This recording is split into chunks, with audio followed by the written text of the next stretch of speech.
Damien est de retour. Bonjour Damien. Bonjour Thierry. Bon, c'est un plaisir de vous retrouver. La semaine dernière, pendant que vous étiez sous le soleil de je ne sais quelle contrée lointaine, nous avons parlé de la sortie du film, les Schtroumpfs en 3D. Ouais. Je pense que ça doit bien fonctionner, mais on connaît moins bien le créateur, hein, Peyo. Ouais, il s'appelle Peyo, le créateur des Schtroumpfs. Alors, ce qui est intéressant dans cette exposition, donc, qui se tient à Paris jusqu'à fin août, donc à l'hôtel Marcel Dassault, c'est sur les Champs-Élysées. Précisément, c'est à l'angle avenue Montaigne, rond-point des Champs-Élysées.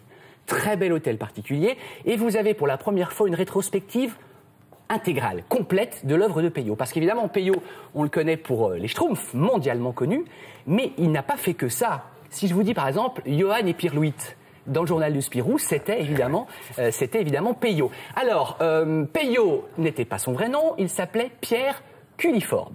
Donc on se dit Pierre Culliford, pourquoi a-t-il choisi comme pseudonyme Peyo?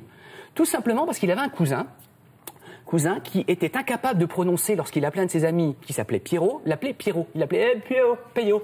Et donc il a choisi tout simplement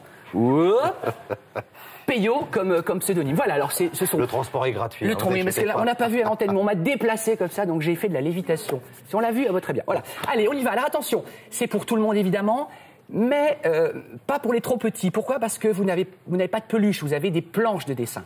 Donc à mon avis, les enfants à partir de 6, 7, 8 ans, on va tout vous expliquer, l'arrivée de la Schtroumpfette, la naissance des Schtroumpfs, ce qui se dégage évidemment des Schtroumpfs, l'entraide, la solidarité, le côté un peu écolo. Les Schtroumpfs sont un peu écolos et pas très sexuels, il faut pas grand-chose. Mais ça, c'est pas important, regardez. Il y a longtemps loin d'ici, vivait dans un pays étrange et merveilleux, des petits lutins joyeux. Des petits lutins joyeux appelés les Schtroumpfs, nés sous la plume du dessinateur belge Pierre Culliford, plus connu sous le pseudonyme de Peyo. Sa passion, c'était avant tout de raconter des histoires et ça lui permettait d'ailleurs d'avoir un style dépouillé, très lisible. Et André Franquin, le créateur de Gaston Lagaffe, disait toujours une planche de Peyo, on la voit, on la met au mur, on la voit de loin. On la voit de loin, mais à y regarder de plus près, le nom Schtroumpf est né de manière totalement imprévisible. C'est un hasard, il le trouve au cours d'un déjeuner avec André Franquin. Il lui dit, au lieu de passe-moi le sel, il lui dit passe-moi le Schtroumpf. Et André Franquin répond, bah voilà, je te Schtroumpf le Schtroumpf. Et ils se sont amusés tous les deux comme ça à utiliser ce nom. Et quel succès depuis!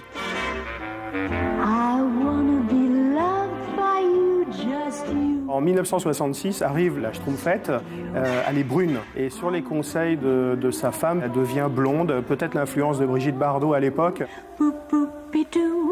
Blonde, pulpeuse, sexy, pas étonnant que les Schtroumpfs que l'on pensait asexués en pincent pour elle.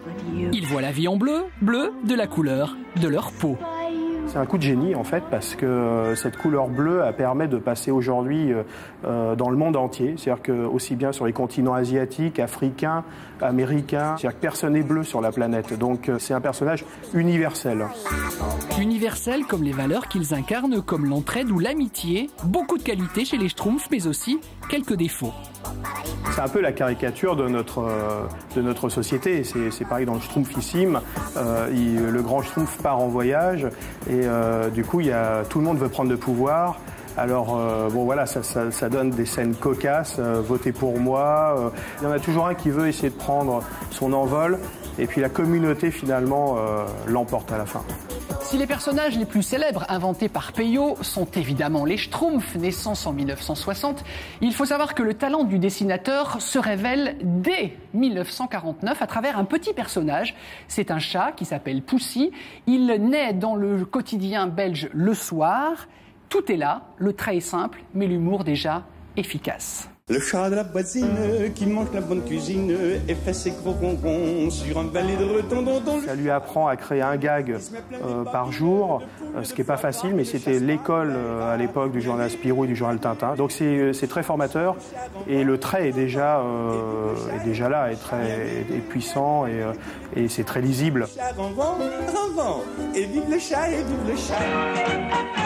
Cette exposition est à schtroumpfer au plus vite pour petits et grands schtroumpfs. C'est jusqu'à fin Schtroumpf. à Paris, au rond-point des Schtroumpfs-Élysées, non d'un Schtroumpf. Voilà, vous aurez traduit, hein, j'imagine. Oui, jusqu'à fin Schtroumpf, c'est jusqu'à fin août. Hein, voilà. Parce que le langage est un peu difficile à comprendre. Et si on s'amusait à savoir comment ils s'appellent les Schtroumpfs dans le monde entier? J'en connais quelques-uns. En Espagne, c'est Los Pitufos. Je crois qu'en Allemagne, c'est Schtroumpf, mais sans O, c'est un U. Schlumpf? Schlumpf, ah bah peut-être Schlumpf alors. Non. Moi j'avais lu Schlumpf. Schlumpf, voilà. Aux États-Unis, c'est les Smurfs. Les Smurfs, exactement. Connus sur la planète, et comme le disait le commissaire de l'exposition, quelle idée de génie qu'a eu Peyo de les faire bleus comme ça. Tout le monde sur la planète peut s'identifier, évidemment. Il n'y avait pas Avatar à l'époque, mais voilà, c'est une superbe idée, et je vous assure que vous allez vous régaler. C'est une grande et belle expo. Comptez une bonne heure et demie, 2 heures, si vous voulez vraiment découvrir tout l'univers de Peyo. Et puis on va s'offrir, nous, un petit plaisir, c'est de vous retrouver tout à l'heure. Ah ben, d'accord, Damien? Schtroumpf là. Allez. Schtroumpfé. Schtroumpf. Et dans quelques instants, place aux 4 vérités avec Roland Sicard.